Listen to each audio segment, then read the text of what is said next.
बिस्मिल्लाहिर्रहमानिर्रहीम। Question number 6, find the condition that the root of the equation are equal. Last question में हमें कहा गया था रूट्स हमें प्रूव करना है, रूट्स इक्वल है, कंडीशन दे दी गई थी। इस क्वेश्चन में हमें एक कंडीशन बतानी है कि वो क्या कंडीशन है जिस पे रूट्स इक्वल है। पहले में कंडीशन हमें बता दी गई थी और ये निकालना था रूट्स इक्वल है। अब इसमें कह रहे हैं कि रूट्स इक्वल है, कंडीशन निकालनी है। पहले तो जो इक्वेशन गिवन है वो स्टैंडर्ड फॉर्म में मौजूद नहीं है, तो पहले जो इक्वेशन गिवन है उसको मैं स्टैंडर्ड फॉर्म में कन्वर्ट कर लेता हूँ। इक्वेशन है हमारे पास m x plus c whole square minus 4ax equal to 0। ये इक्वेशन गिवन है, स्टैंडर्ड फॉर्म में नहीं है। पहले मैं इसको स्टैंडर्ड फॉर्म में कन्वर्ट कर लेता हूँ। यहाँ पे आइडेंटिटी यूज हो रही है हमारे पास a plus b whole square. तो यहाँ पे आइडेंटिटी मैं यूज कर लेता हूँ a plus b whole square that is equal to a square plus 2b plus b square.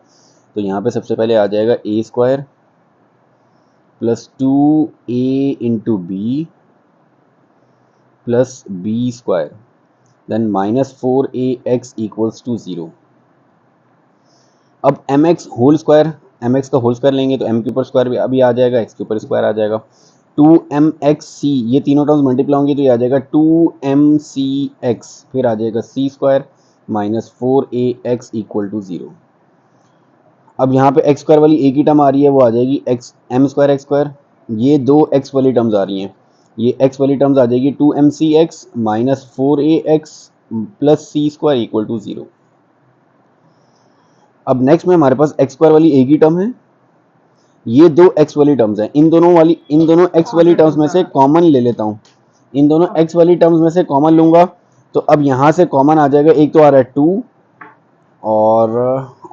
और कुछ भी कॉमन नहीं आ रहा है, एक्स कॉमन आ रहा है। एक्स दूसरी साइड पे मैं लिखता हूँ, यहाँ से 2 कॉमन जाएगा, बाकी बच जाएगा mc। यहाँ से 2 कॉमन जाएगा तो बाकी बच जाएगा आपके पास 2a और यहाँ से x आ जाएगा plus c square equal to 0। इन दोनों टर्म्स में से हमने 4ax नेगेटिव में मौजूद था, इन दोनों टर्म्स में से कॉमन लिया, 2 कॉमन आ गया, यहाँ से 2 कॉमन गया, बाकी बचा mc। यहाँ से 2 कॉमन गया, 4 में से 2 कॉमन गया, बाकी बचा 2a प्लस सी स्क्वायर आ गया। अब यहाँ पे ये मेरे पास स्टैंडर्ड फॉर्म में इक्वेशन आ गई जिसमें एक्स स्क्वायर वाली टर्म, एक्स वाली टर्म और कांस्टेंट टर्म। 2 और x को इसमें से अलग किया, कॉमन 2 और x आ रहा था, लेकिन 2 जो है हमारे पास, ये 2 और ये पूरा ब्रैकेट कोफिशिएंट ऑफ x है तो इसको अलग कर दिया और x को अलग कर दिया। अब ये स्टैंडर्ड फॉर्म में आ गई। इसमें a हमारे पास coefficient of x square, in this case the coefficient of x square is m square.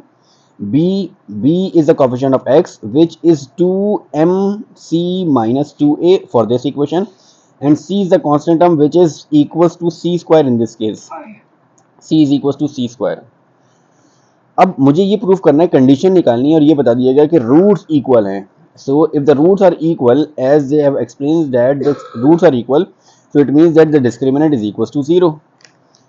So the formula for the discriminant is b square minus 4ac is equals to 0.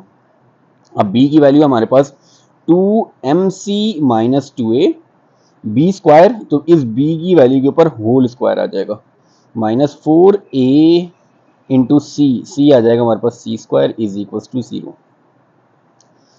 अब इस पूरी term के ऊपर square है तो square का मतलब है 2 के ऊपर भी स्क्वायर आएगा और इस ब्रैकेट के ऊपर भी स्क्वायर आएगा। तो 2 का स्क्वायर आ जाएगा 4 और इस ब्रैकेट के ऊपर आ जाएगा mc माइनस 2a का होल स्क्वायर और ये आ जाएगा 4m square c square is equal to 0। अब इस ब्रैकेट के ऊपर स्क्वायर है तो इस ब्रैकेट के ऊपर आइडेंटिटी यूज होगी a माइनस बी का होल स्क्वायर। तो ये आ जाएगा, सबसे पहले इसके ऊपर फॉर्मूला लगेगा तो ये आ जाएगा a square minus 2a into b plus b square then minus 4m square c square is equal to 0। अब 4 इस ब्रैकेट के साथ मल्टीप्लाई होगा तो ये आ जाएगा 4 पहली टर्म के साथ मल्टीप्लाई होगा तो 4m स्क्वायर सी स्क्वायर, 4 इससे मल्टीप्लाई होगा तो minus 4 to the 8, 4 to the 8 and 8 2 से मल्टीप्लाई होगा तो 8 टू द 16, तो ये आ जाएगा 16 MCA। इससे मल्टीप्लाई होगा तो 4 to the 8, 8 1 to the 16, 16 MCA। अब इसके ऊपर होल स्क्वायर आएगा तो 2 का स्क्वायर भी और a का स्क्वायर भी, तो ये आ जाएगा 2 to the 4a square minus 4m square c square is equal to 0। अब नेक्स्ट में हमारे पास 4m square c square positive term, 4m square c square negative term, तो ये पॉजिटिव और नेगेटिव टर्म कैंसिल आउट हो जाएगी।